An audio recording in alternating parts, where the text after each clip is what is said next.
Vamos a empezar entonces con la clase de hoy que nos ha tocado ver la historia clínica orientada en problemas tanto nefrourológicos y musculoesqueléticos, ¿ok? Bien, vamos a empezar con el problema o con la parte nefrourológica. Recordar que nefro viene de riñones, ¿no? Y urológica de la parte de las vías urinarias en general, ¿ok? Bien. Empezamos con este tema, valorando básicamente en... Ay, chispas.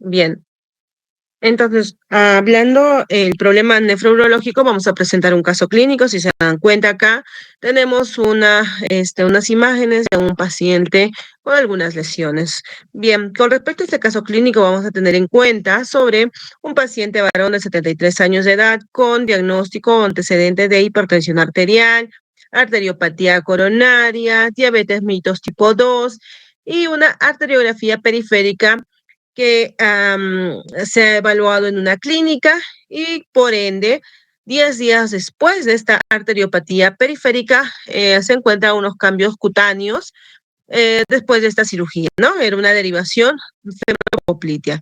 Estas lesiones que encontramos básicamente refiere el paciente que estaba bien en casa, ¿no? Después de este procedimiento llamado derivación femopoplitea, hasta que notó un exantema de nuevo inicio en las piernas de coloración y con alteración en la coloración de los deditos, ¿no? Con un incremento en la coloración azulada en los dedos o en la zona más distal de los pies, ¿ok? Bien, a eso también se le ve esta exantema, ¿no? Rojizo en los pies, en la pierna. El paciente ingresa a servicio de emergencia con la presión arterial de 174/78, presenta un exantema macular eritematoso, similar al encaje, ¿no? Que parecieran unas medias de tipo maya, ¿no? Sobre los muslos, así como una decoloración azulada de los pies, ¿no? De forma bilateral, se puede palpar, no, y además mencionan que se puede palpar los pulsos, ¿ok? Bien. Se le pide un examen de laboratorio en el cual se tiene un hemograma. Se evalúa con leucocitos en 5.800 unidades por litro, con 14% de eosinófilos. Además, un boom de 58 miligramos de cilitro con creatinina en 4.1 miligramos, ¿ok? Por decilitro. Se le solicita una fracción de excreción de sodio o el famoso FENA y se le encuentra en 4.8%. Un análisis de laboratorio microscópico con el seguimiento urinario que va a ser notable la piuria, incluido eosinófilos, ¿ok? No existen eritrocitos ni cilindros celulares en este examen de orina. Se le solicita una ecografía renal en el cual se encuentran normales, ¿ok? Hasta acá, ¿qué podríamos estar pensando? ¿Cuáles son los puntos importantes que nos podrían dar una luz respecto al diagnóstico de este paciente, ¿no? Entonces, cuando nosotros empezamos a hacer resoluciones de casos clínicos, evaluación de nuestro paciente, tenemos que tomar en cuenta algunos puntos relevantes sobre el caso. En esta parte, el paciente es un paciente varón, nos ayuda bastante tener el sexo, ¿verdad? Seguido de la edad que tiene el paciente, es un paciente de 73 años. Recordar que ya estamos en la tercera, o en la parte de la tercera edad, ¿no? O los adultos mayores, ¿ok? Otro dato importante en este caso clínico serían los antecedentes. ¿Qué antecedente de importancia podría ayudar a poder resolver? Recuerden, es un paciente con hipertensión arterial, tiene diabetes, ¿no? Tiene arteriopatías coronarias, ¿no? Entonces hay lesiones ya vasculares en el paciente. Y otro dato importantísimo es la cirugía que ha tenido 10 días antes de que empiece esta patología. ¿Ok? Listo. Una vez tenido estos antecedentes, nosotros vamos a valorar al paciente con los datos con el cual se encuentran a la hora de la evaluación. En el caso vamos a ver una presión alta. La presión, fíjense, está en 174/78. Es una hipertensión, ¿no? ¿Qué más es lo importante que vemos?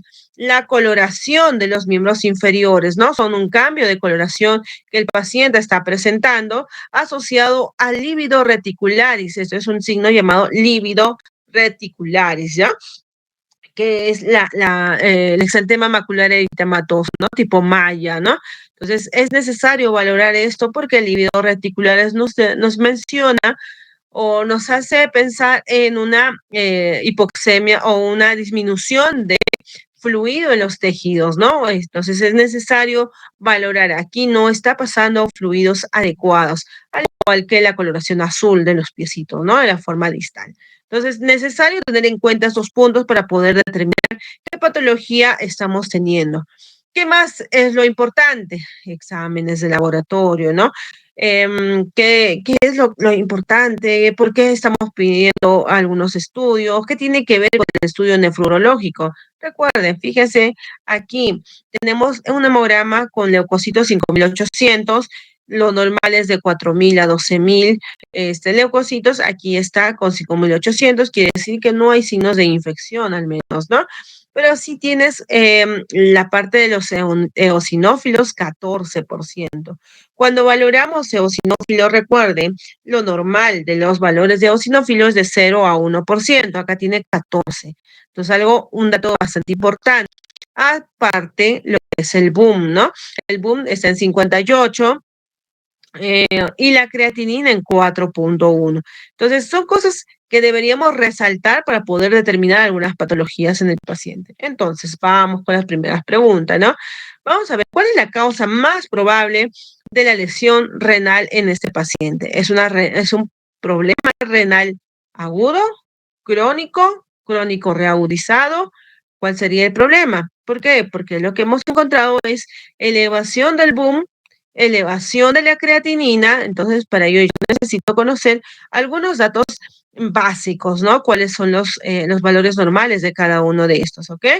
Bien, entonces, para ello vamos a definir qué es una enfermedad renal aguda o lesión renal aguda, como pudiéramos mencionarlo. Recuerden, entonces este paciente no tiene antecedentes de un daño renal previo, no menciona, pero sí tiene bastantes factores predisponentes de producir daño renal. Sin embargo, ¿qué nos dice? 10 días, hace 10 días tuve esta cirugía y a partir de esa fecha empiezo a tener todo esto, alteraciones en los colores, ¿ok? De la piel. Entonces vamos a definirlo, recuerden, enfermedad renal aguda, lo vamos a mencionar como tres cosas. Uno, una disminución de lo que es la función renal, ¿ok? Que sea de forma o de instalación rápida, que puede ser en horas o días. Entonces, vamos a mencionarlo como un desarrollo rápido de una disfunción excretora renal. ¿Qué más? Con el acúmulo, obviamente, si ahí no está funcionando bien, entonces lo que va a hacer es acumular los productos del metabolismo de los nitrógenos o de las proteínas, que es la urea y la creatinina, la disminución del gasto urinario o ambos, ¿ok?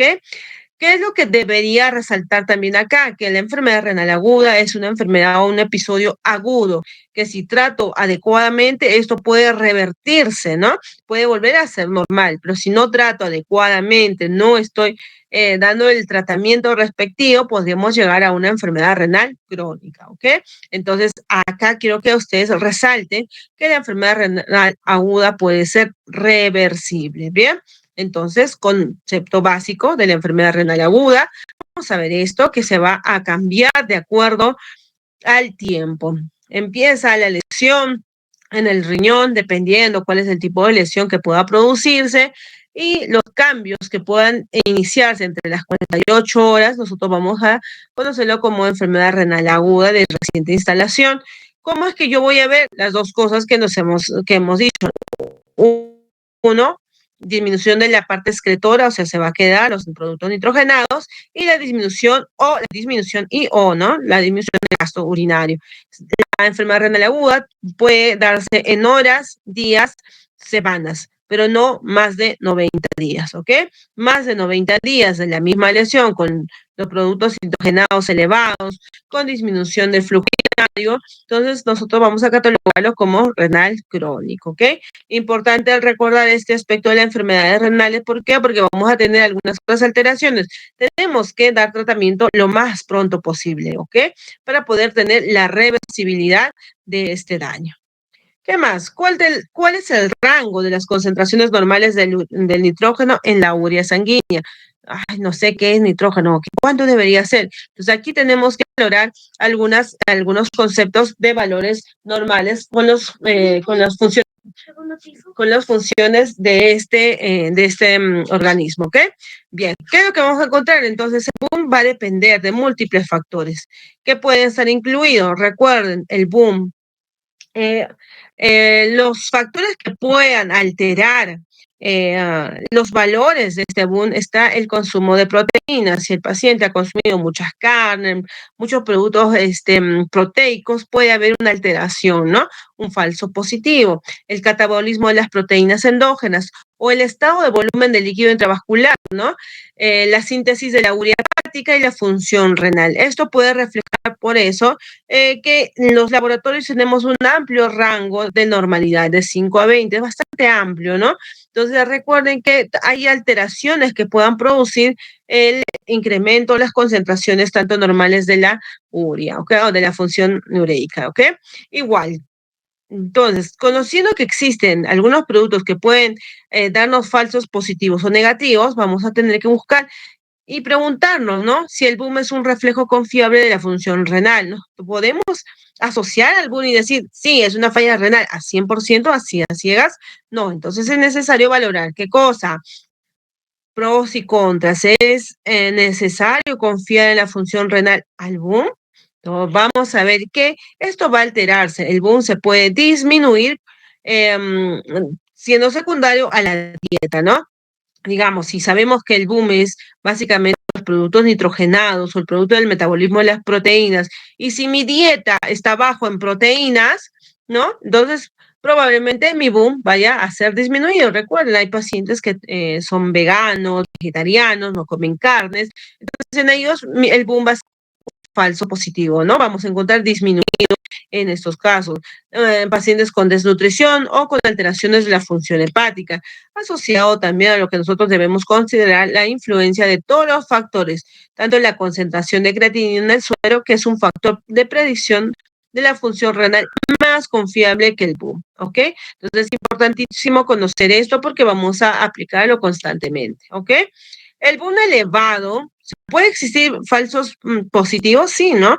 Ya habíamos mencionado con uno de los factores que vayan a elevar el boom, básicamente, ha tenido proteínas, o sea, que el paciente haya consumido muchas proteínas. Un momentito, chicos.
Ok, entonces vamos a ver este problema de las proteínas, o perdón, del boom que nos va a producir falsos positivos como falsos negativos. Tenemos que tener en cuenta estos parámetros para poder definir a la enfermedad renal aguda, la enfermedad crónica, si está estabilizado el paciente o si no, ¿ok?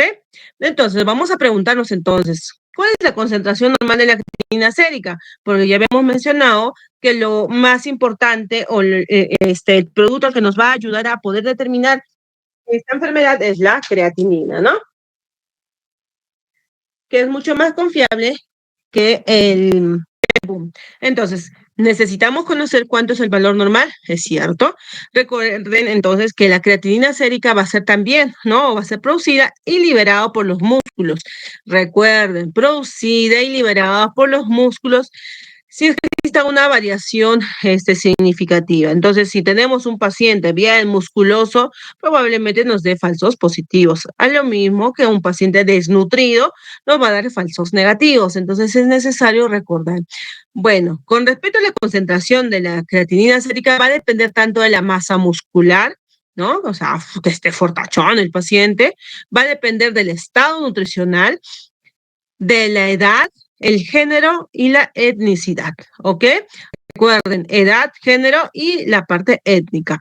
Bien, para que ustedes puedan recordar que la patología, que la parte de los valores normales, recordar entonces que un hombre adulto promedio va a tener el volumen, o perdón, los valores normales de la creatinina con un porcentaje de aproximadamente 0.6 a 1.2 miligramos decilitros. Esto es lo normal, el rango que nosotros podríamos esperar en el paciente.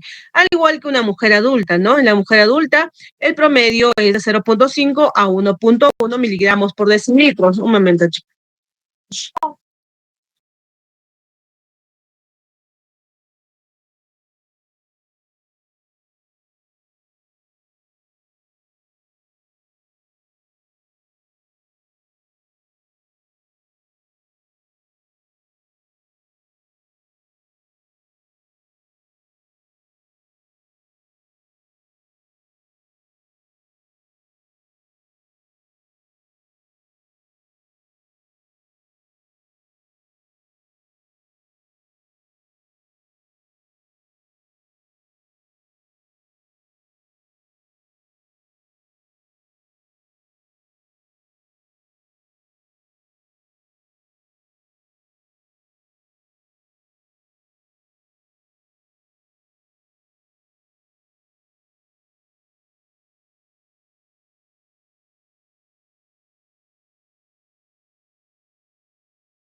Bien, entonces es necesario conocer los valores normales de la creatinina que nos va a ayudar a poder valorar la función renal. En el caso de nuestro paciente que habíamos presentado, ¿cuánto era la creatinina?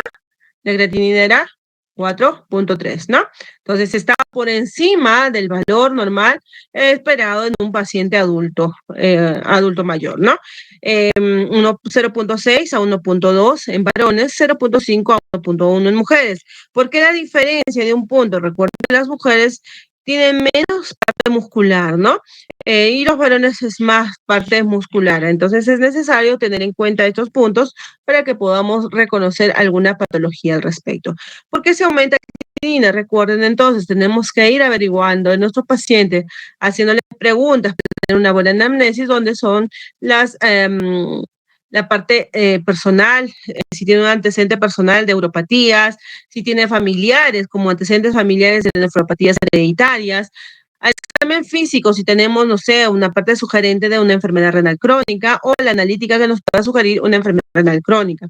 Es ser bastante exhaustivos con respecto a preguntar en la historia clínica el tiempo, la edad, los signos y síntomas que nos puedan ayudar en el paciente y especialmente la parte del examen físico, ¿no? Podríamos observar de repente en nuestro paciente con enfermedad renal aguda versus una crónica, alteraciones de líquidos, ¿no? Alteraciones bioquímicas en la urinaria o en el sedimento urinario que ayudar a poder determinar si es o no concluyente con un daño renal agudo versus su crónico. ¿Okay? Entonces es necesario recordar esto para poder iniciar nuestro protocolo y qué es lo que vamos a determinar con el paciente, si lo vamos a mandar a hacer diálisis con una enfermedad renal crónica o lo vamos a ayudar al paciente para poder evitar el tratamiento o hacer el tratamiento conservador, ¿no? Evitar lo que son las diálisis en ellos, ¿ok? Entonces, importantísimo recordar y preguntar bastante a nuestros pacientes sobre la enfermedad actual, ¿ok? Entonces, por ende, vamos a ver cuál es la definición de laboratorio bioquímico para una enfermedad renal aguda. Entonces, no solamente es la parte de la anamnésica, sino también para que nos pueda confirmar esta alteración bioquímica en la enfermedad renal aguda. Bien, ¿cuáles serían? Vamos a ver que la enfermedad renal aguda se puede definir por cualquiera de los dos de los siguientes, ¿ok? ¿Cuál sería uno? Que el aumento de la creatinina sérica más o igual de 0.3 miligramos de decilitro en un lapso de 48 horas. ¿Qué quiere decir esto? Uno, aumento de creatinina, o sea, los productos nitrogenados en tiempos cortos, ¿no? Entonces, si nosotros vamos a observar al paciente, pues vamos a necesitar una creatinina sérica basal o tener en cuenta los valores normales del paciente, ¿ok? Si elevase la creatinina sérica por encima de 0.3 miligramos por decilitro, en corto tiempo, pues estamos diciendo que estamos frente a un estado de enfermedad renal aguda. El siguiente sería la concentración de la creatinina sérica, que sea más de 1.5 veces el valor de la referencia, o sea, digamos en el paciente 1.2 de creatinina. Si se eleva 1.7 veces, o sea, más o menos 3 de creatinina, entonces vamos a poder decir que estamos frente a una posibilidad de enfermedad renal aguda en el tiempo, ¿no? Puede ocurrirse esto dentro de los 7 días antes, ¿ok? El otro punto para poder definir es el volumen urinario. El volumen urinario menor a 0.5 mililitros por kilo por hora durante 6 horas también nos define la enfermedad renal aguda. Entonces, teniendo en cuenta cuánto es el valor normal del volumen urinario o el flujo urinario que podemos mencionar al paciente, ¿no? Recuerden que el flujo urinario es la cantidad de orina en 24 o en las horas que ustedes quieran determinar sobre el peso. Entonces acá me dice creatinina por mililitro, ¿no? Obviamente vamos a calcularlo por mililitros, por el peso, por el tiempo, ¿ok? Ejemplo, si yo tengo al paciente de 74 años o 73 años que hemos presentado al inicio, que tiene un peso de 60 kilos y solo orinó 500 mililitros en 24 horas, entonces vamos a poder calcular el volumen urinario. ¿Cuál sería el volumen urinario? Si tiene 500 de volumen en 24 horas y pesa 60. Entonces yo voy a dividir 500 entre el peso, entre el tiempo. Entonces 500 entre 60 kilos, entre 24 horas. Eso me va a dar un aproximado de 0.3 mililitros por kilo por hora en el paciente, que es el ejemplo, ¿ok? Si está en 0.3 y acá mi definición de laboratorio me dice todo volumen urinario menor a 0,5 mililitros por kilo es definido como falla renal aguda dentro del tiempo. Entonces, mi paciente con la cantidad de orina que yo les acabo de mencionar, estaríamos frente de una enfermedad renal aguda, ¿no? Por el volumen urinario, que sería un ejemplo. Sin embargo, en el paciente no nos dan ese ejemplo. Lo que nos dan es, ¿qué cosa? La creatinina sérica. ¿Y cuándo tenía su creatinina sérica? 4,3. ¿Y qué nos dice? Si tenemos en un lapso de horas o días, como estamos viendo acá, y ha elevado la creatinina sérica, entonces podríamos catalogarlo como una enfermedad renal aguda, ¿ok? Aquí algunos estadios de, según las guías CADIGO en el paciente, podríamos determinar el estadio según la evaluación de la creatinina sérica o en función de la diuresis o volumen urinario. Lo mismo, ¿no? En un estadio cero donde no va a haber cambio alguno, ni en creatinina ni en la diuresis o el volumen urinario. El estadio 2 es lo mismo que mencionábamos acá, ¿no? Un aumento del 0,3 en 48 horas o un aumento de 1,5 a 1,9 veces el valor hasta 7 días, que es lo mismo que está acá, ¿no? Y el estadio 2 es cuando el aumento se va a dar entre 2 a 2,9 veces el valor normal en el paciente en 7 días. Y el A3, el aumento más de 3 veces el valor basal en 7 días o la creatinina de 2,5 miligramos por decilitro o un flujo urinario flujo urinario menor de 10 mililitros por kilo. Entonces, cualquiera de estos podemos ubicar a nuestro paciente para una enfermedad renal aguda, sea creatinina o sea diuresis. En el caso de nuestro paciente nos dio creatinina, ¿no? ¿Cuánto tenía la creatinina? 4, ¿no? Más de 4. ¿En qué estadio estaría el paciente? 3, ¿no? Entonces ya tendremos una enfermedad renal aguda, estadio 3 según los estadios CADIGO, ¿ok? Bien, entonces, a la siguiente pregunta, ¿no? ¿Cuál es la elevación esperada de la creatinina sérica en un periodo de 24 horas en el paciente promedio con una enfermedad renal aguda de tipo anúrico? Entonces, acá hay varios puntos. Enfermedad renal aguda y que esté anúrico. Anúrico nos vamos a mencionar cuando el flujo urinario está menos de 0,3, ¿ok? O en volumen menor de 400 en 24 horas o de 200 en 12 horas. Eso va a catalogarse como una anuria, ¿ok? Entonces, ¿cuál sería el valor esperado de elevación en horas?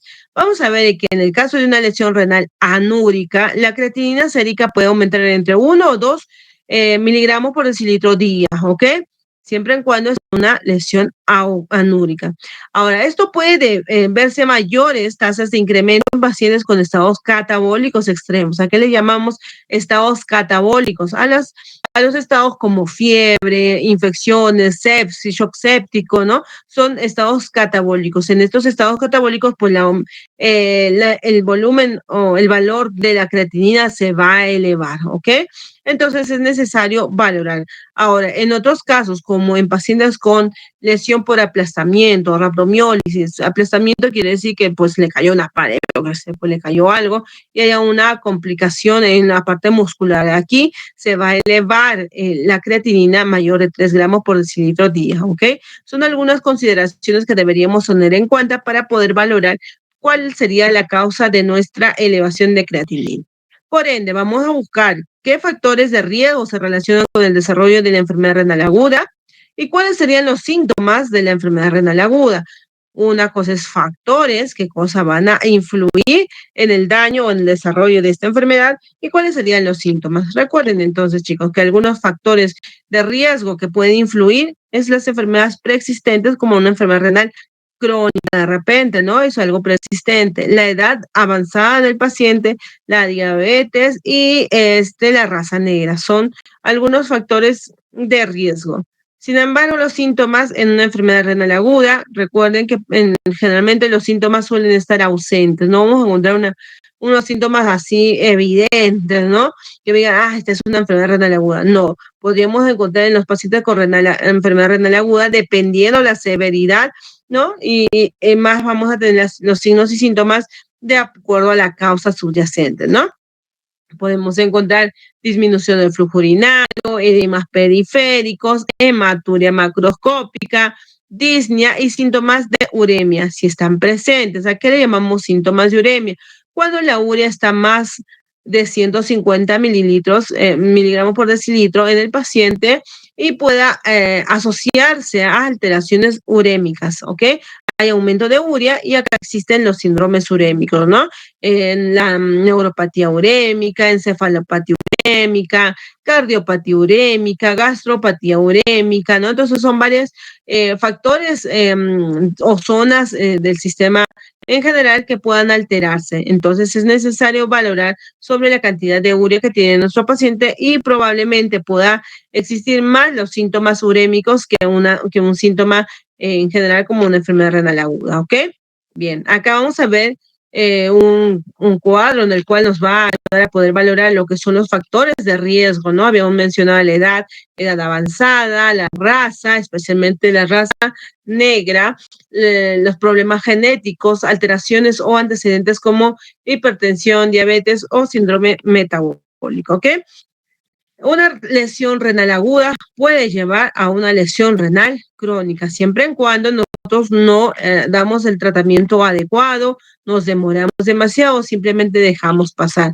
Una enfermedad renal crónica puede llegar a ser una enfermedad renal aguda, no. Lo que sí puede hacer es reagudizarse. Una enfermedad renal crónica se puede reagudizar a una enfermedad renal crónica reagudizada, ¿ok? Existen factores modificadores de la enfermedad, y nosotros deberíamos ver la gravedad de la enfermedad renal aguda, estadios de la enfermedad renal crónica, número de episodios que haya llevado a esta enfermedad renal crónica, la duración que pueda existir dentro de la patología como la renal aguda o la elevación de las proteinurias, ¿ok? Como resultado del empeoramiento de la enfermedad renal aguda, podremos generar los eventos cardiovasculares, la nefropatía terminal, discapacidad o disminución de la calidad de vida en el paciente y por último, muerte, ¿no? Necesario recordar estos factores que nos puedan ayudar a poder mejorar. Entonces, vamos a ver si ya habíamos dicho que no existe una sintomatología florida en una enfermedad renal aguda, a menos que sea algo mucho más grave, ¿no? O de evolución rápida. Vamos a ver que los pacientes con enfermedad renal aguda no suelen tener datos físicos específicos, ¿ok? De acuerdo con la causa subyacente, podemos tener náuseas, vómitos, somnolencia, edema, anuria, fatiga, edemas periféricos, elevación de la presión venosa yugular, estertores inspiratorios como edema agudo de pulmón, datos cutáneos relacionados con el diagnóstico específico, datos de uremia, ¿no? Si es que existiera o no en el paciente, ¿no? Y lo más frecuente de la uremia sería la pericarditis urémica, ¿no? En el cual podemos encontrar frote pericárdico, ¿ok? Bien, ¿es necesario recordar estos otros datos físicos? Sí, porque eso me podría ayudar a direccionar mi diagnóstico, ¿ok? Bien, entonces vamos a ver acá el algoritmo del diagnóstico de la enfermedad renal aguda. Vamos a empezar con qué? Con la historia clínica, ¿no? Dentro de la historia clínica tenemos que indagar causas como descartar tóxicos, fármacos, algunas intervenciones que haya tenido el paciente, elevación de la volemia, ¿no? Evaluar la volemia o cantidad de volumen que está ingresando el paciente y también la hemodinamia. Descartar la sepsis, ¿por qué? Porque la sepsis va a haber una alteración con respecto a la presión arterial, ¿no? Al buscar afectación en otros órganos y sistemas, analizar epidemiológicamente, ¿no? Sin embargo, si nosotros vamos a valorar dentro de mi historia clínica o determinar lo que es el relato cronológico, es necesario hacerlo, ¿no? Ahora, el tiempo de instauración de una enfermedad renal aguda versus una crónica es importantísima. Enfermedad renal aguda menor de 15 días, de 15 a 3 meses podríamos ver una enfermedad subaguda o mayor de 3 meses una enfermedad renal crónica.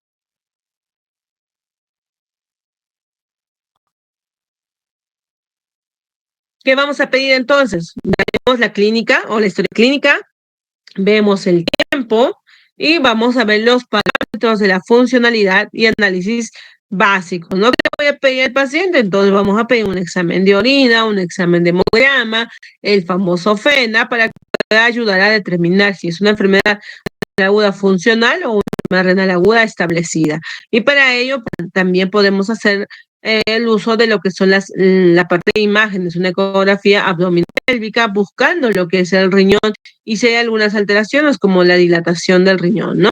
El tamaño y la ecogenicidad que tiene que ser normal en nuestro paciente renal agudo. Si hubiese alguna alteración del riñón, vamos a ver algunas patologías y algunas segundas opciones para poder determinar, ¿ok? ¿Cuál sería la pilografía, el urotar, la resonancia magnética urológica, el análisis dirigido, como puede ser alteraciones en el sedimento, proteínas, sangre, CK, LDH, ¿no? O la morfología de los hematíes, ¿no? Y bueno, dentro de esta patología de la enfermedad renal aguda, también podríamos tener algunas otras enfermedades establecidas, como afectación túbulo intersticial, afectación glomerular y de vasos pequeños, o como la afectación vascular, ¿ok? Entonces, vamos a preguntarnos, ¿cómo debe considerarse el tratamiento? ¿Cuándo deberíamos considerar el tratamiento de la terapia de reemplazo renal para un paciente con enfermedad renal aguda? Entonces, es importante conocer a qué le llamamos tratamiento de reemplazo renal. Básicamente a tres cosas: la hemodiálisis, la diálisis peritoneal y la hemodiálisis, ¿ok? Tenemos tres tipos de evaluación que va a tener nuestro paciente para determinar en qué estadio se encuentra el paciente y cuáles serían las recomendaciones que puedan tener, ¿ok? Entonces es importante la parte de la duración del tiempo del paciente. Si nosotros damos el diagnóstico al paciente y no tratamos adecuadamente, entonces podemos llevar a una enfermedad renal crónica, ¿ok? Entonces, vamos a ver. El tratamiento de la terapia de reemplazo renal, no se olviden que es la hemodiálisis, diálisis peritoneal o el trasplante renal, ¿ok? ¿Se puede hacer esto en enfermedad renal aguda? Sí, siempre y cuando existan manifestaciones como anuria, ¿no? El flujo urinario insignificantemente durante 6 horas, la oliguria grave, la hiperpotasemia grave, la acidosis metabólica grave, la hipervolemia y la hiperazoemia grave o secuelas clínicas de la bulimia, ¿ok? Entonces es necesario determinar estas probables causas que me lleven a la enfermedad renal aguda, ¿ok? Y también si es la posibilidad de poder realizar una terapia de reemplazo renal en el paciente, ¿ok? Para recordar entonces, cuando yo voy a entrar en una enfermedad renal aguda, las 5 vocales: A de anuria, ¿no? A de acidosis metabólica que no revierta con medicación. De alteraciones electrolíticas como hipernatremia, hiponatremia, hiperpotasemia, ¿no? Hipocalcemias, todas esas alteraciones de cobre, si eh, van a alterar en el tiempo, entonces podríamos valorar en el paciente. Simplemente la A de acidosis metabólica, la E de electrolitos, dentro de ellos lo que son potasio, sodio, cloro, ¿no? Magnesio, ¿no? Especialmente el potasio. Recuerden, cuando exista una hiperpotasemia grave con un potasio más de 6.5, vamos a tener alteraciones del ritmo cardíaco, ¿ok? La I de cualquier intoxicación que vaya a la parte de situaciones que puedan producir la elevación de la acidosis metabólica, ¿no? Un pH menor de 7.2, que sea refractario al tratamiento médico. La hipervolemia, o sea, que el paciente esté con anasarca, edemas, derrame pleurales masivos que dificulten la respiración, pericarditis o lo que le llamamos el derrame pericárdico, ¿no? Por el incremento básicamente de las proteínas. Entonces, en ese caso, podríamos nosotros también hacer el uso de hemodiálisis que pueda disminuir la hipervolemia como algunas consideraciones extras, ¿no? Bien. Entonces, para evitar que la lesión renal aguda pase a una lesión renal crónica, tenemos que tener mucho ojo, valorar cuáles son los criterios que tiene el paciente y cuáles serían los factores de riesgo de mal pronóstico, ¿ok?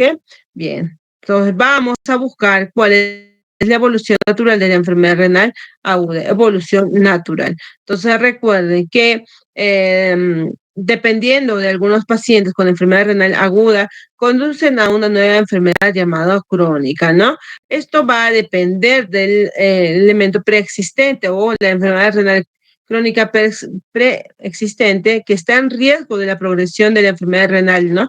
En general. También acá vamos a valorar el desarrollo de la enfermedad renal en etapa terminal, ¿no?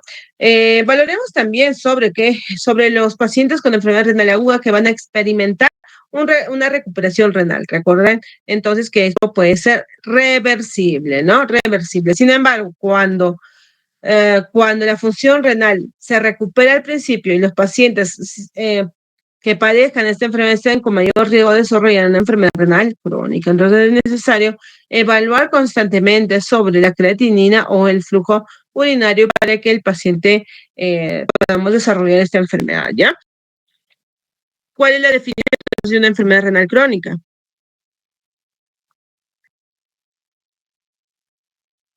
Vemos, la renal aguda nos dice función del riñón en el tiempo, ¿no? De horas hasta semanas. ¿Qué más dijimos? El flujo urinario disminuido, ¿no? Cambios o que la condición importante que sea reversible, ¿no? Podemos revertir el daño renal y volver a su estado normal, ¿ok? En cambio, la definición de la enfermedad renal crónica son casi lo mismo, pero varía en algunas cosas. Por ejemplo, uno, que la función del riñón va a ser afectado, ¿sí? En ambos se va a afectar. Dos, que en la enfermedad renal crónica lo que vamos a tener es básicamente un tiempo, quiere decir que exista un daño renal, pero que se sostenga en el tiempo, más de 4 meses de enfermedad renal crónica. Sospechamos en este paciente y podemos estadiarlo, ¿no? Entonces es necesario valorar el tiempo. Y por último, la parte de reversibilidad. ¿Es reversible o no? Recuerden, el único patrón reversible, o sea, que va a volver a su estado inicial, va a ser la enfermedad renal aguda, ¿no? Entonces es necesario recordar que en una crónica muchas veces ya no podemos revertir el daño ya está hecho, ya está fibrosado, está infectado, está alterado la función por el lapso de tiempo. Entonces vamos a definirlo, que es la presencia del daño renal o disminución de la función renal por el lapso de 3 meses, según el flujo urinario menor de 60 mililitros minuto por 1,73 metros cuadrados. Oye, pero ¿y cómo saco esto? Pues podemos sacarlo por varias ecuaciones, y la ecuación que ustedes van a utilizar frecuentemente es el Kirchhoff-Gauss, ¿no? El Kirchhoff-Gauss, en el cual te van a dar algunos parámetros para poder determinar cuánto es el flujo urinario. ¿Y cuánto es el flujo urinario general? De 0,5 a 1,5 mililitros por kilo por hora en 24 horas, ¿no? Entonces eso es lo normal.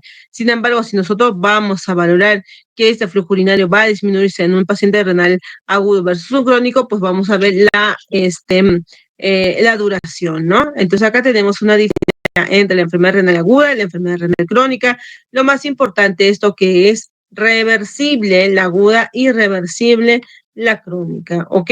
Entonces hay algunos datos que nos pueden ayudar a poder determinar si es un agudo o un crónico el paciente, a menos que tengamos, no sé, establecido lo que son los parámetros, ¿no?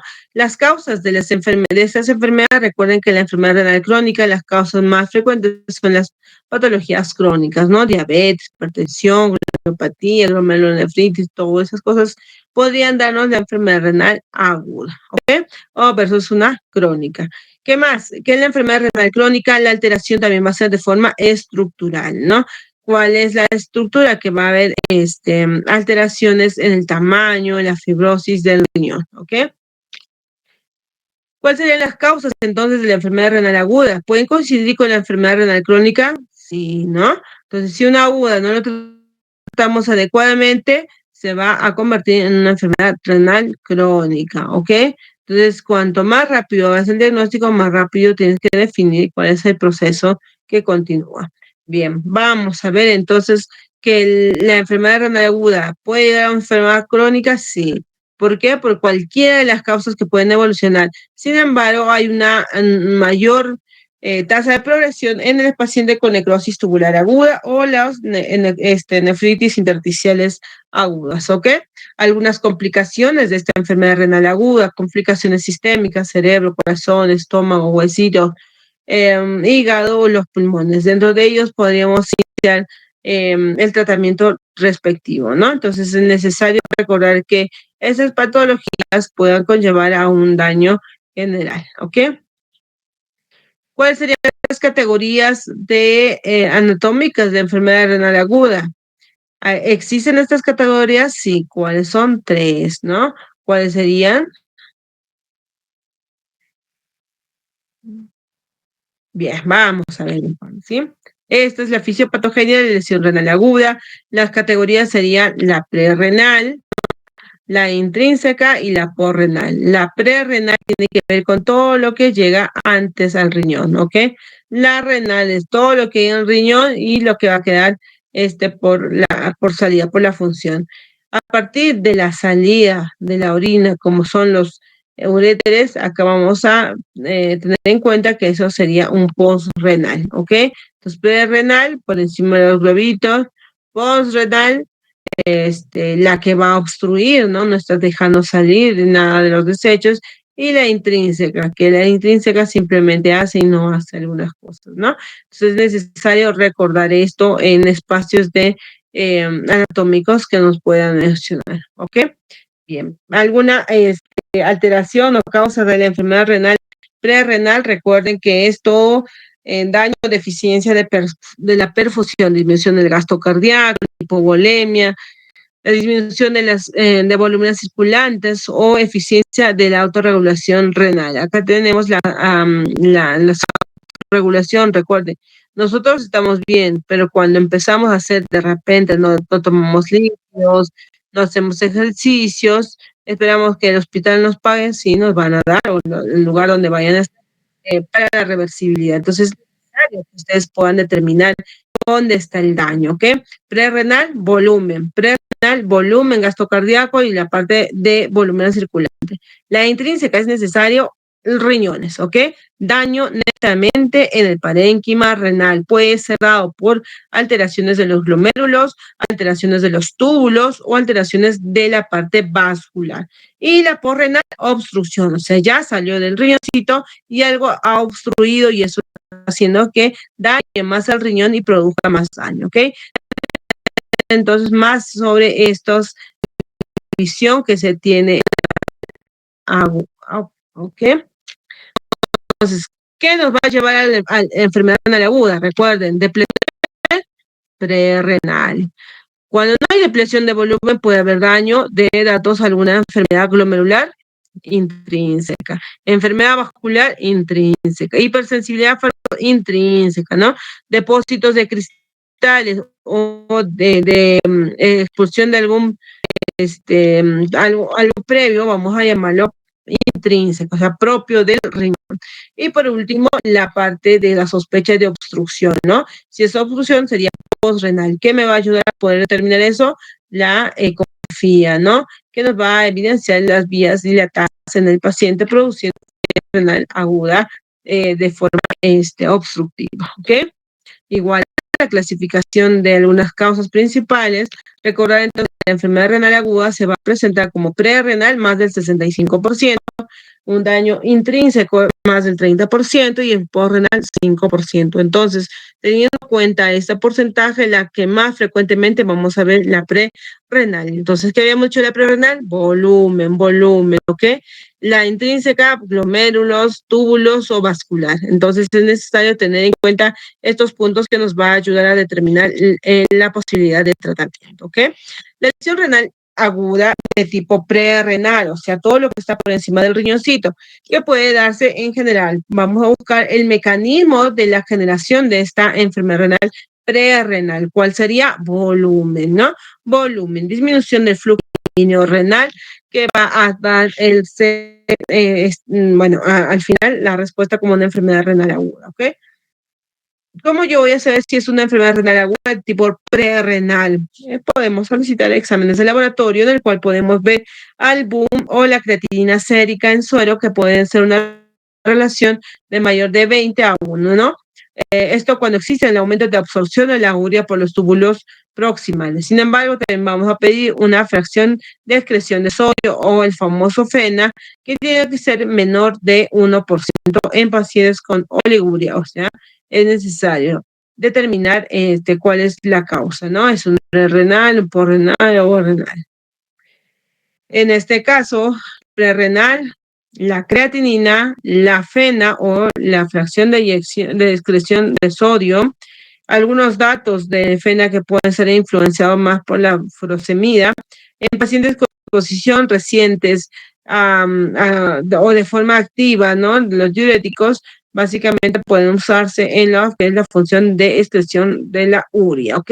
Importante recordar entonces cuáles serían los parámetros para solicitar el examen de laboratorio, ¿ok?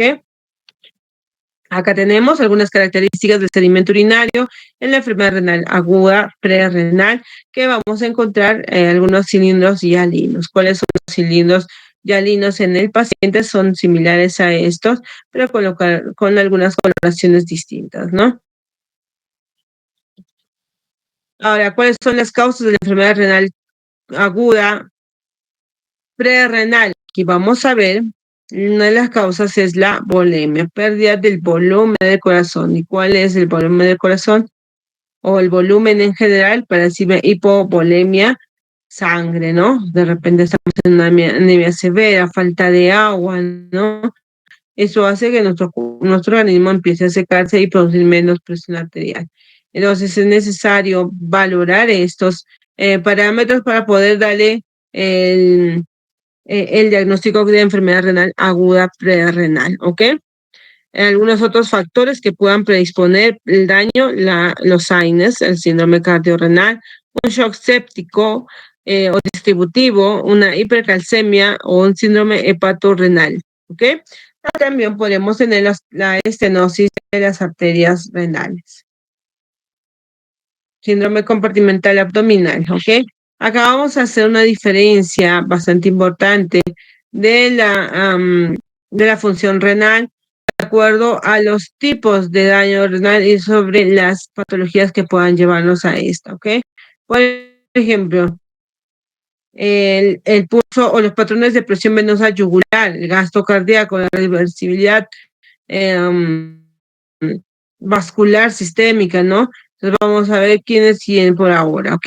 Listo. Si nosotros vemos este patrón de tipo A, tipo B o tipo C, nos puede dar la posibilidad de mejorar esto, ¿no? Tipo A, vamos a ver, se puede dar en pacientes con hipovolemia. ¿Por qué? Porque está la hipertensión arterial adecuada, pero el gasto cardíaco disminuido, ¿ok? Igual que el tipo B, ¿no? Presión venosa central, perdón, yugular, el gasto cardíaco y la resistencia vascular periférica, que van a tener alteraciones como disminución y el aumento del gasto cardíaco. Aquí podríamos estar frente a una sepsis.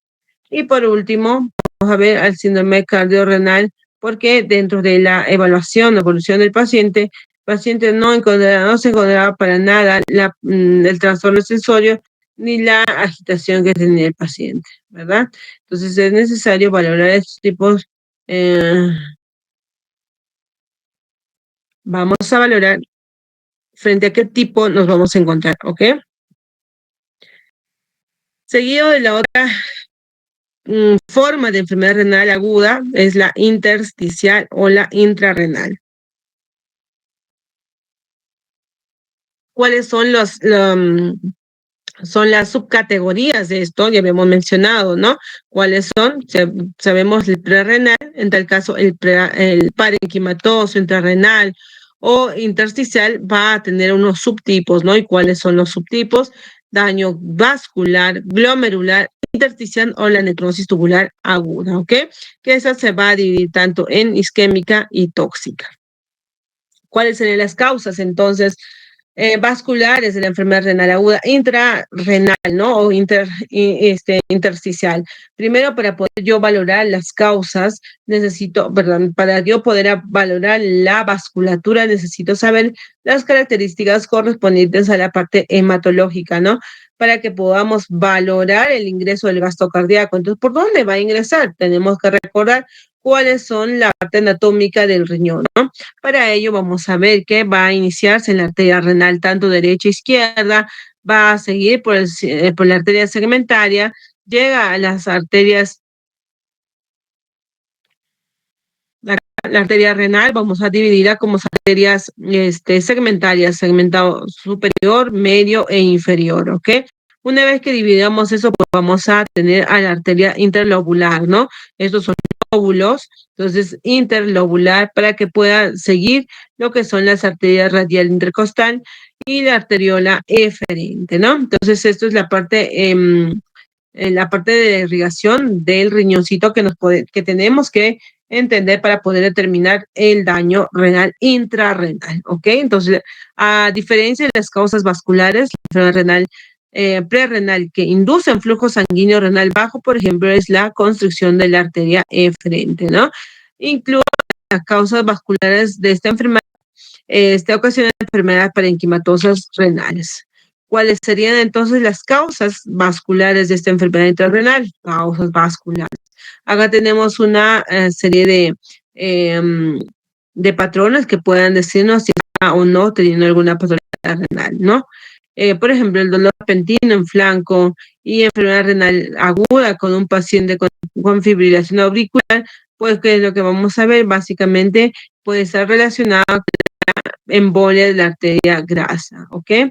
El dolor repentino en flanco, la enfermedad renal aguda en un paciente con enfermedad renal aterosclerótica. Entonces no se olviden que la causa vascular sería una trombosis de la arteria renal.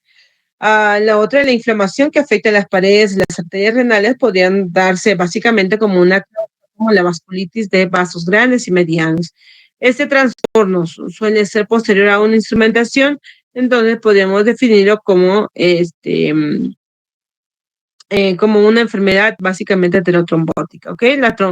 Si encontramos pacientes con trombocitopenia, anemia hemolítica, enfermedad renal aguda, pues vamos a sospechar de una microangiopatía trombótica o MAT, ¿ya? Por último, una mujer de 52 años con edad sinusal, hemoptisis, enfermedad renal aguda, eritrocitos dismórficos y cilindros eritrocitarios. En la evaluación del sedimento urinario, ¿cuál sería su causa, no? ¿Qué es lo que está produciendo este daño? Básicamente, sería la posibilidad de un daño vascular en vasos pequeños relacionado con algún tipo de parte autoinmune, ¿no? La granulomatosis con poliangiitis, ¿no? Que puede ser de aparición primaria o secundaria, ¿no? En este caso, la vasculitis. Algunas consideraciones que podemos recordar para poder determinar es un agudo o es un crónico. Entonces, ¿cuáles serían? Valorar la creatinina sérica, el balance nitrogenado para que nos pueda dar, podría ayudar a poder valorar este tipo de enfermedades, ¿no? Por ejemplo, la enfermedad renal aguda de tipo intersticial que podríamos ver algunos factores prerrenales. Si hay mejora, perfecto, ¿no? Hay que darle hidratación al paciente que ve la causa subyacente, pero si no, vayamos a buscar algunas enfermedades sistémicas, ¿no? Glomerulares, vasculitis, intersticiales o intrarrenales, ¿ok? ¿Cuáles serían los factores de riesgo para un embolismo de la arteria renal? Aquí también podemos valorar que dentro de los factores de riesgo para producir émbolos va a ser que el paciente pueda tener una fibrilación auricular, una cardiopatía isquémica, una miocardiopatía o una enfermedad vascular, ¿no? Dentro de ellos la enfermedad de endocarditis infecciosa. Entonces vamos a hacernos la pregunta, si el síntoma de presentación más frecuente del paciente es una trombosis de la arteria renal, eso no es sí. ¿Cuál es el signo? El dolor. El dolor va a ser un dolor intenso. ¿Dónde se va a producir? Vamos a ver que es de inicio general, es repentino, pero también puede ser gradual en algunos casos y alcanzar una intensidad máxima después de unas cuantas horas, ¿ok? ¿Qué más? El dolor es constante, se puede infiltrar al cuadrante inferior y en el tórax, ¿no? Los signos gastrointestinales relacionados pueden estar relacionados como náuseas y vómitos. La enfermedad renal aguda se desarrolla cuando el otro niño o bueno, cuando el otro riñón está afectado, ¿no? Entonces ahí vamos a alterar el producto de catabolismo, ¿no? ¿Qué tipo de vasculitis puede afectar la arteria renal? Entonces vamos a ver, habíamos mencionado sobre la vasculitis que puede dañar eso. Entonces, ¿cuáles serían las vasculitis renales? Vamos a ver las vasculitis de grandes vasos, de medianos vasos, que pueden estar implicados en la evolución de los riñones, ¿ok? ¿Cuáles serían las características del laboratorio? ¿Qué cosa pienso encontrar? Vamos a encontrar un perfil de laboratorio, eosinofilia periférica o urinaria, que es lo que estamos viendo en el dibujo, así como hipocomplementemia o alteraciones séricas, ¿ya? Ahora, ¿qué vasculitis de vasos pequeños tienden a relacionarse con el catabolismo, con la enfermedad renal aguda tipo intrarrenal? Recuerden entonces cuáles serían. Vamos a ver estas vasculitis de vasos pequeños que se relaciona con el daño de enfermedad renal crónica o la progresión de este daño, ¿no? Vamos a ver que algunas vasculitis se pueden relacionar con esto, ¿no? Como es la granulomatosis eosinofílica con poliangiitis, que podría ser el caso de nuestro paciente, ¿no? Entonces, es necesario ser bien minuciosos para poder preguntar y obtener datos en el paciente, ¿ok? ¿Qué más? Algunas otras entidades que pueden causar glomerulopatías, ¿no? En general, podríamos estar valorando algunos compuestos tóxicos. Entonces, ya habíamos mencionado sobre la enfermedad renal aguda o de tipo intersticial. Vamos a tener a la necrosis tubular aguda y a la nefritis intersticial. En el caso de necrosis tubular aguda, ¿qué cosa es? ¿Cuál es el mecanismo de esta? Vamos a ver que esta puede ocurrir según la disfunción tubular como resultado de la lesión de las células epiteliales tubulares, por lo general de la naturaleza de la naturaleza isquémica o tóxica, ¿ok? Entonces es necesario valorar el túbulo. ¿Qué túbulo es el que seca más? Recuerden, como toalla, ¿no? Tuviéramos así la referencia como si fuera una toalla, nuestro túbulo contorneado, ¿no?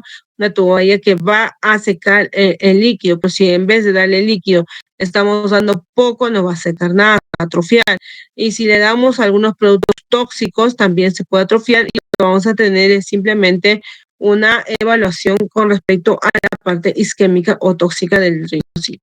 Bien, entonces nos preguntamos, ¿qué tan frecuente es la necrosis tubular aguda en un área de hospitalización? Entonces, ¿qué es lo que debemos solicitar? Nosotros debemos solicitar básicamente a nuestro paciente algunos antecedentes, ¿no? Vemos si ha estado en contacto con químicos, tiene una tomografía, si tiene ya dentro de su estado, el estado basal, como está con creatinina urea elevada, ¿ok? Necesario recordar eso para poder determinar qué es o cuáles son las causas más frecuentes en el paciente hospitalizado. Recuerden que a veces en un hospital no simplemente estamos viendo al paciente, estamos viendo su RP, estamos viendo su evolución, algunos datos que puedan ser. En cambio, debemos cambiar eso tomando en cuenta que la enfermedad renal aguda versus la enfermedad renal crónica, estos van a ser parte de lo mismo si nos damos tratamiento adecuado, ¿ok? Entonces, preguntémonos, ¿qué datos del laboratorio bioquímico pueden ser parte de la necrosis tubular aguda? El FENA. Entonces, en este caso, en la enfermedad renal aguda de tipo intersticial, el FENA va a cambiar. En la aguda, como habíamos dicho, de forma prerrenal, que la FENA es mayor de 1, en la perdón, menor de 1%. Sin embargo, en la renal aguda de tipo intersticial, el FENA va a ser mayor de 1 a 2% en pacientes con oligoanuria, ¿ok? ¿Qué más? El FENA puede verse influenciado por algunos diuréticos. El paciente con exposición reciente o activa de diuréticos puede usarse en su lugar de fracción de excreción una excreción de urea, ¿no? El valor normal del FENA es de 35 a 50%, que es necesario recordar también esto, ¿ok?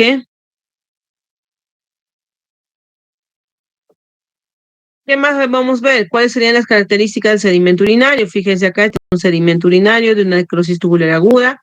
Vamos a ver que este análisis vamos a encontrar la presencia de cilindros granulares o un marrón oscuro, ¿no? Como lo que vemos acá, estos son los cilindros, ¿no? Entonces, la necrosis tubular aguda es muy improbable cuando se observan al menos 6 cilindros granulares, ¿ok? ¿Cuáles son las causas? Entonces, la necrosis tubular aguda tenemos varios tipos de causas, como la anfotericina, las nefropatías inducidas por contraste, las pigmentarias o la lesión proteica como múltiple que va a aumentar también el daño renal. ¿Ok? ¿Cuáles serían los estudios de laboratorio? Entonces, si yo estoy pensando en una falla renal aguda versus una crónica, ¿qué le puedo estudiar?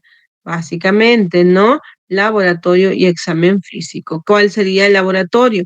En una enfermedad prerrenal o secundaria de la prerrenal, vamos a ver un postrenal, ¿no? O en esta enfermedad renal de tipo prerrenal, el FENA va a ser menor de 1%, ¿no? Lo que es más o poco útil en la enfermedad renal crónica. La ausencia o presencia de los cilindros granulares en la evaluación del sedimento urinario puede ser de gran ayuda para poder determinar la enfermedad renal aguda de tipo necrosis tubular, ¿no? La ausencia de cilindros granulares se relaciona con razones de probabilidad.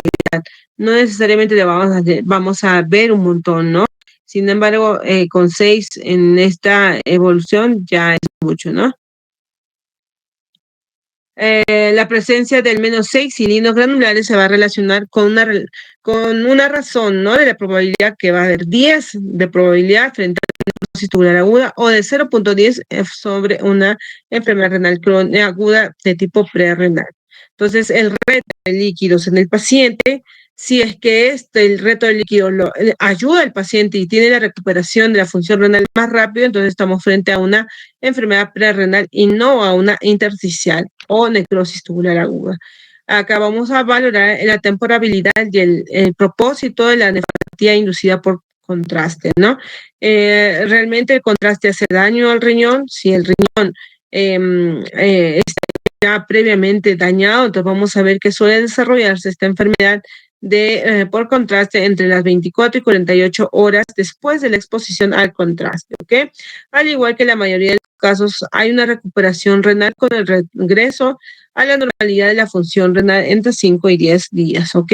Entonces podríamos valorar que el contraste va a hacer daño al riñón siempre y cuando estemos constantemente sacándole lo mismo, ¿no? Bien, los medicamentos que van a vincularse con la falla renal de tipo necrosis tubular aguda, recuerden que hay varios medicamentos que son de fácil comercialización y que todo el mundo lo tiene, ¿no? Como es el AINE, aminoglucósidos, vancomicina, polimicina, pentamidina, anfotericina B, tenofovir, cisplatino, metrotexato, que son uno de los que van a producir necrosis tubular aguda si estamos dando a dosis excesiva, ¿no? Entonces es necesario recordar que el daño del riñón aparece cuando se pierde el estado de autorregulación, ¿ok? Este es un cuadrito bastante interesante para poder valorar la necrosis tubular aguda de origen isquémico. Cuando existe esto, pues recuerden que vamos a tener algunos parámetros. Uno, el daño prerrenal, la iniciación, o sea, el flujo urinario y todos los daños empiezan a caer, la extensión igual y el mantenimiento que se puede dar incluso hasta 10 días para que nuevamente empiece a producirse la reanimación, ¿no? Recuerden que en 1, 2 y 3 básicamente es necesario valorar cuáles son las funciones de los túbulos, ¿ok? Bien, en caso de la nefropatía pigmentaria, pigmento, cuando hablamos de pigmento vamos a ver coloraciones, ¿no? Nos preguntan qué combinación de datos de actividad reactiva urinaria y en el análisis microscópico de orina deberíamos observar. Vamos a ver que la actividad reactiva será positiva para sangre en ausencia de eritrocitos en la evaluación microscópica. Necesitamos tener la presencia de estos cilindros. ¿Qué más? El resultado de la actividad reactiva positiva es cuando la presencia de los pigmentos como mioglobina, la hemoglobina, perdón, los pigmentos de colesterol, ¿no? Vamos a ver los pacientes que tienen alteraciones como las bilirrubinas elevadísimas enzimas, eso también son pigmentos, son los contrastes, ¿no? Necesario valorar esta y la cantidad para poder determinar si nos va a hacer daño el riñoncito, ¿ok? La combinación de estos datos puede ser clave y muy importante para el diagnóstico. Recuerden entonces, ¿por qué en ocasiones las nefropatías inducidas por pigmentos o contrastes se relacionan con un FeNA menor de 1? Si el FeNA menor de 1 nos va a decir que es una enfermedad aguda prerrenal, ¿ok? Entonces vamos a valorar que las causas de la toxicidad de estos túbulos renales, que son los pigmentos, el contraste, puede inducir constricción a la arteria aferente, lo que va a producir, va a resultar en una fisiología prerrenal, ¿ok? El otro punto del daño renal intersticial es la necrosis tubular, ¿ok? La necrosis, perdón, la nefritis intersticial aguda, que es uno de los parámetros también de daño del riñón de tipo intersticial. Vamos a valorarlo en la definición, ¿no? Que es una nefritis intersticial aguda. Vamos a ver que esta está caracterizada básicamente por la inflamación, ¿no? Inflamación, edema dentro del intersticio renal y el aumento de la relación de la enfermedad renal aguda. Algunos datos clínicos de esta nefritis intersticial. Recuerden que existe una triada clásica. ¿Cuál es? El exantema, fiebre, eosinofilia. Exantema, fiebre, eosinofilia. Y cuando vayamos a buscar eso, pues vamos a determinar que mi paciente pueda tener esta triada, ¿no? Pues recuerden que la triada se puede dar en pacientes muy floridos, en el 10%, ¿no? Y algunos simplemente pueden aparecer más a menudo en ciertas etiologías. Las características del sedimento urinario en este paciente, pues miren, acá tenemos un cilindro, ¿no? Entonces, ¿cómo va a ser? Que el análisis de sedimento en caso de la necrosis, de la nefritis intersticial aguda va a revelar lo que son las leucociturias y cilindros leucocitarios en la mayoría de los casos. Asociado a la relevancia de los eosinófilos urinarios, en el cual va a ser menos clara, ¿ok? El tratamiento, habíamos dicho, ¿qué tratamiento podríamos dar? Si era necrosis tubular crónica, cólera, el tratamiento, entonces básicamente podría ser la diálisis. En el caso de la nefritis intersticial o necrosis tubular, vamos a ver que la piedra angular de este tratamiento es atender la causa de inicio. De cualquier modo, es posible de una prolongación significativa a la presencia de patologías como en nuestros pacientes que puedan recuperar sí o no la función renal, ¿ok? Los glucocorticoides como antiinflamatorios sistémicos pueden ayudarnos o ser útiles en estos casos, ¿ok? Entonces, si ya vemos cuáles serían la parte que va a producirse este daño, vamos a buscar la causa, ¿no? Causas en general, algunos medicamentos que pueden estar relacionados al daño del riñoncito, ¿ok? De parte intersticial. El medicamento que se relaciona acá son algunas de las usuales, ¿no? Que son de venta libre, los AINES, los antibióticos, que a veces vamos a la farmacia y lo primero que te ponen son antibióticos, ¿no? Entonces hay que ver que algunos de estos antibióticos en vez de hacerte bien te van a hacer mal, ¿no? Como son la penicilina, cefalosporina, ciprofloxacino, rifampicina, vancomicina, son los que te van a producir. Y algunos otros medicamentos que también con frecuencia nos puedan llevar a este fallo renal, que son la alopurinol, la ciclovir, fenotidanib, la furosemida, el omeprazol, la fenitoína, son algunos fármacos que también pueden producir este daño, ¿ok? Entonces, cuando suele desarrollarse esto en relación a la exposición a medicamentos, nosotros vamos a ver que la elevación o el retraso promedio de la exposición a un medicamento y el desarrollo de eso se puede dar entre 7 a 10 días, pero puede ocurrir antes en espera de una exposición a fármacos nuevamente dañinos, ¿no? Existen algunos microorganismos que dañan el riñoncito, sí, no los bacterianos y los virales. Los bacterianos, Brucella, Campylobacter, E. coli, Legionella, Salmonella, Streptococo, Staphylococcus, Yersinia son los que te pueden producir este daño, asociado o no a algunos microorganismos virales como el citomegalovirus, virus de Bar, antivirus o incluso el VIH, ¿no? Entonces, es necesario recordar eso. Entonces, existen algunas otras patologías autoinmunes que se relacionan con esto, sí, ¿no? ¿Cuál sería la sarcoidosis, el síndrome de Sjögren y lupus eritematoso? ¿no? Estas son las que se relacionan con la presencia de necrosis, nefritis intersticial. Hablábamos sobre un síndrome, ¿no? El síndrome de nefritis intersticial y uveitis. Nefritis intersticial y uveitis. Este síndrome se va a dar más frecuente en mujeres jóvenes. Está caracterizado por uveitis, nefritis tubulointersticial y síntomas confusionales. La patogénesis se desconoce, pero es probable que se implique una respuesta autoinmune contra estos elementos como en las vías uveales y el túbulo intersticio renal, ¿ok? Entonces es necesario ver que si estamos presentando esta patología en nuestro paciente, los glucocorticoides sistémicos son un tratamiento de elección, a menudo que no se vaya a revertir el daño renal. La lesión renal aguda postrenal, recuerde la que está saliendo, esta orina, vamos a valorarlo como que como una de las causas postrenales constituyen el flujo urinario de los túbulos, ¿no? O sea, no hay salida, no hay eliminación, por ende, ¿cómo es que se va a quedar? Vamos a iniciar, o bueno, lo que va a presentarse es alteraciones del acúmulo de líquido con edemas, no hace pichi, ¿no? Entonces, si no hace pichi, vamos a valorar el flujo urinario, ¿no? Vamos a ver alteración de la obstrucción de la orina, que puede darse tanto fuera del riñón, por todas las vías, como son los uretres, la vejiga, la uretra, ¿no? Que pueda producir una retención de la orina en el paciente, eso nos va a dar la falla renal postrenal. ¿Cómo es que lo vamos a ver? Acá, si se dan cuenta, es una ecografía, las ecografías, vamos a ver al riñón y acá un componente negro, ¿no? Que es la ecogenicidad en la parte renal de tipo líquido, ¿no? Acá igual vamos a ver varias zonas hipoecogénicas con alteraciones del parénquima, ¿no? Entonces nunca se olviden que la hidronefrosis y los cálices renales pueden producir o identificarse con una falla renal aguda postrenal, ¿ok? Listo. Pronóstico de vida o pronóstico de esta falla renal aguda postrenal. Vamos a ver que la recuperación renal en pacientes depende de la duración y de la gravedad de la obstrucción. También vamos a ver que esta obstrucción aguda, por lo general, se logra la recuperación total si en lo más pronto posible podemos desobstruir, ¿no?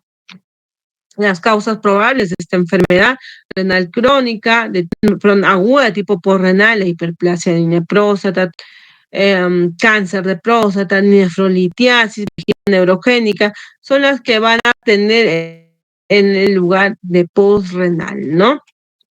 ¿Qué tan frecuente es la hiperplasia benigna de próstata en los varones? Recuerden que todos los varones a cierta edad van a tener una hiperplasia benigna de próstata, entonces es necesario que esto se va a aumentar según la edad y vamos a encontrar esta prevalencia, ¿no? Que en la cuarta parte de los hombres van a sufrir de hiperplasia benigna de próstata a los 60 años, ¿no? A partir de los 60. Un tercio a los 70 años y la mitad de pacientes a los 80 años. Entonces es importantísimo recordar esto porque vamos a preguntar al paciente, ¿no? Ahora, ¿qué neoplasias pueden obstruir? Si se dan cuenta, hay obstrucción en la salida de la orina, ¿no? Una neoplasia de tipo cáncer de próstata, cáncer de vejiga, carcinoma de células renales, carcinoma de células transicionales, mieloma múltiple o las metástasis, ¿no? Y algunas imágenes abdominales, abdominales y o pélvicas son críticas en ese diagnóstico. Necesitamos valorar la presencia de una hidronefrosis. Ahora, ¿necesitamos algunas otras técnicas útiles para evaluar el daño renal? Sí, ¿no? En este caso, la nefrolitiasis. Si se dan cuenta, aquí en esta imagen hay una zona bastante clara, ¿no? Nosotros le llamamos hipergenicidad. Esto con una sombra posterior. Esto es un lito, una litiasis renal. Entonces, si hay esa litiasis renal, nosotros nos podemos sugerir al paciente una radiografía o una ecografía. En este caso, la ecografía es la evaluación de primera elección, ¿no? ¿Podemos pedir una tomografía? Sí, pero es más por la irradiación que tiene el paciente. Solicitamos de imágenes iniciales la ecografía, ¿ok? Dentro de ecografía y tomografía, ¿cuál es la mejor? No existe ningún estudio en el cual mejoren los resultados de estas técnicas de imagen, ¿no?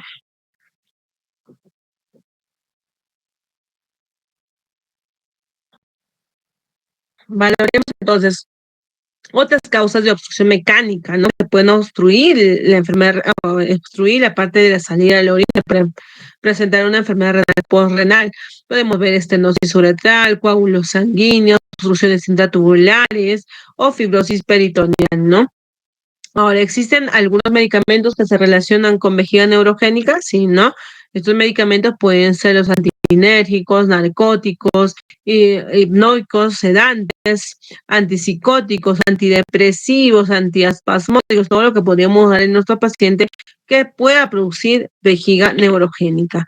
Además de que existen otras causas de vejiga neurogénica, podríamos sospechar sobre una enfermedad renal postrenal, las causas que incluyen como un DCB isquémico o un DCB, esclerosis múltiple de la médula espinal, enfermedades de Parkinson o trastornos congénitos en los pacientitos. Entonces, teniendo toda esta información relevante para nuestro estudio, vamos a ver que vamos a hacerle un resumen del caso clínico.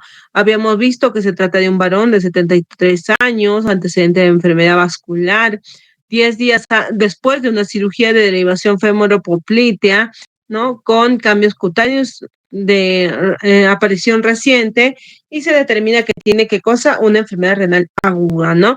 De tipo con presencia de eosinofilia periférica y urinaria. Entonces, ¿qué es lo que tiene nuestro paciente?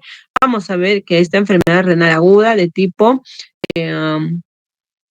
básicamente eosinofílica. ¿Cuál sería la causa en este paciente que pueda llevar esta enfermedad renal aguda? Vamos a ver que tenía el paciente un antecedente importantísimo, la enfermedad renal ateroembólica, ¿no?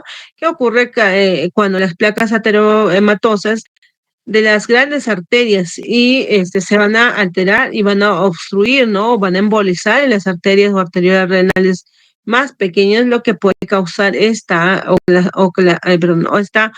oclusión según puede ser aguda o de forma isquémica. Entonces, esta enfermedad renal aguda suele desarrollarse de forma escalonada, ¿no? En las semanas siguientes después de la disrupción de la placa, ¿ok?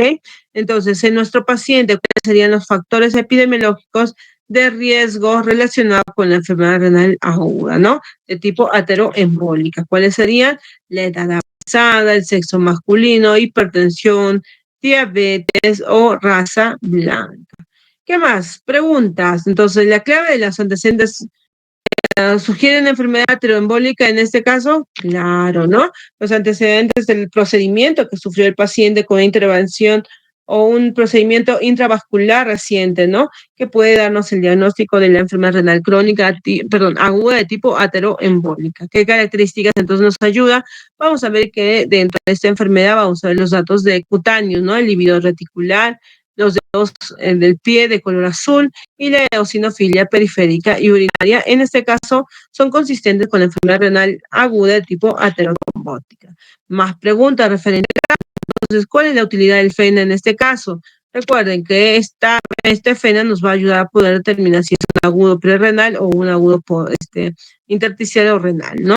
¿Qué utilidad tiene la ecografía? En este caso, ¿nos ayudaría? Claro, ¿no? Nos ayudaría para poder descartar que sea una enfermedad postrenal, porque en la ecografía nos dice normal, ¿no? Porque en la ecografía de enfermedad renal crónica postrenal, lo que vamos a encontrar es la hidronefrosis, cálices renales dilatados, ¿no? Que en el caso no tenía.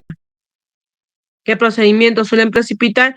Al menos en el caso del paciente era el ateroembólico, que suele relacionarse más en una geografía coronal. ¿Qué? Pregunta entonces, ¿cuál es el tratamiento y el pronóstico de la enfermedad renal ateroembólica? Pronóstico, vamos a ver que no hay tratamiento definitivo en esta enfermedad renal crónica, ¿no?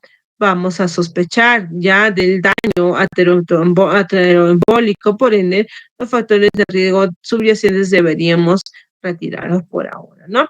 El pronóstico suele ser desfavorable, hasta la mitad de los pacientes desarrollan enfermedad renal dependiente de diálisis y la mortalidad significativa durante un año.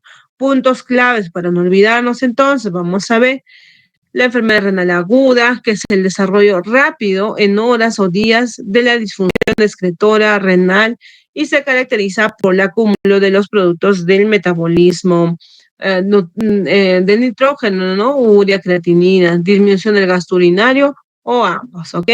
La enfermedad renal aguda puede ser de causa por procesos prerrenales, intersticiales o postrenales.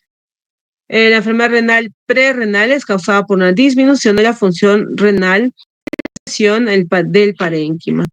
La enfermedad renal intrarrenal se debe a una lesión del parénquima, incluso si la lesión o de las causas iniciantes afectan la estructura prerrenal. Por último, la enfermedad postrenal es el resultado de la obstrucción del flujo urinario en cualquier sitio del riñón y de la uretra, ¿ok? Listo. Acá encontramos todo con respecto a nuestra patología de nuestro paciente con enfermedad renal aguda, ¿no? Entonces tenemos las diferencias, las causas, la clasificación de las fallas renales múltiples, ¿no? Vamos a seguir, tenemos otro que deberíamos recordar, importantísimo en la enfermedad renal aguda. Vamos a ver que la enfermedad renal aguda prerrenal se va a relacionar con una razón elevada del boom, ¿no? La creatinina en el suero y el FENA. La enfermedad intrarrenal puede deberse a las enfermedades vasculares, glomerulopatías, necrosis tubular aguda y la nefritis intersticial aguda. Algunas causas vasculares de la enfermedad intersticial afectan las arterias medianas y pequeñas, ¿no? Acá, la glomerulonefritis se relaciona con eritrocitos dismórficos y cilindros eritrocitarios en la evaluación del sistema urinario.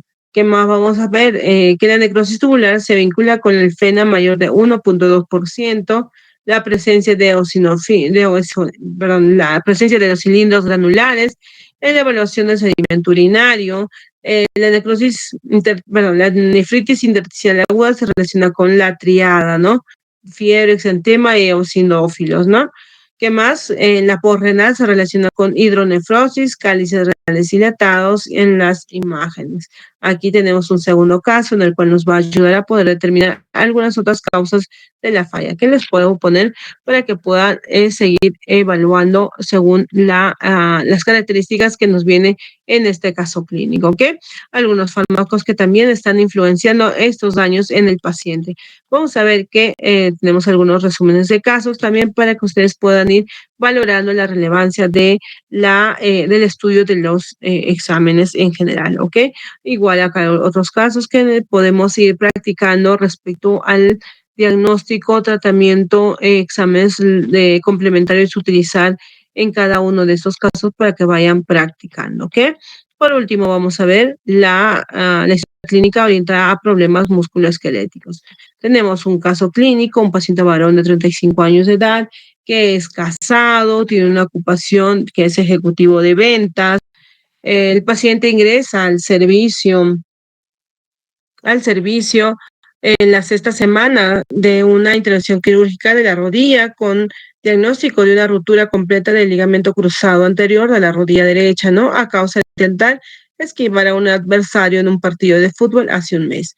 Refiere dolor en rodilla con una escalada visual analógica de 3 de 10, sin irradiación, con características de ardor que se identifican con los movimientos tanto de flexión, extensión un EVA de 8 a 10 en los movimientos, se alivia el reposo y de la totalidad del miembro inferior, ¿no?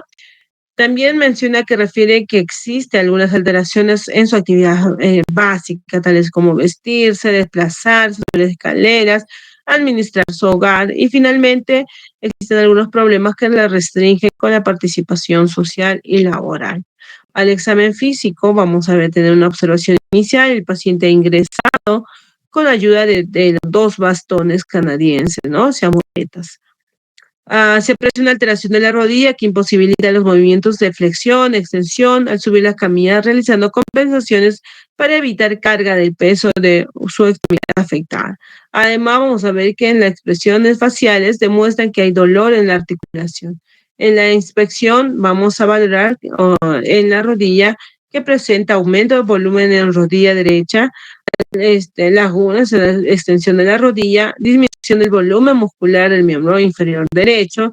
Y aquí vamos a ver algunos exámenes como la palpación. En la palpación vamos a valorar, recuerden, la palpación se hace de forma simétrica, simultánea, ¿no? O sea, si yo empiezo el pie, la pierna, en este caso, primero deberíamos empezar por el lado donde está, donde se puede valorar la simetría, ¿ok?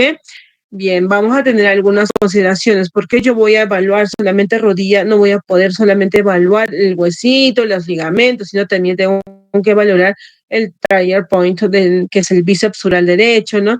Aquí en este paciente encontraron una contractura en estos músculos isquiotibiales bilaterales, ¿no? Acortamiento muscular, es como el tono muscular disminuido y la calidad del tejido también, ¿no?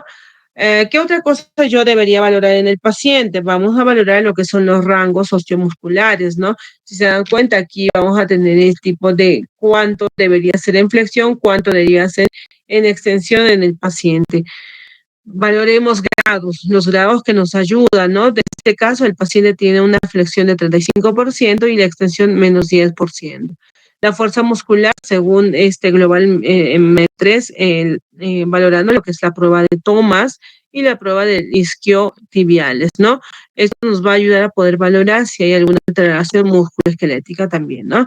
El equilibrio nos ayuda a ver alteraciones descartables, ¿no? Como es el test de test funcional de la rodilla o Lachman, ¿no?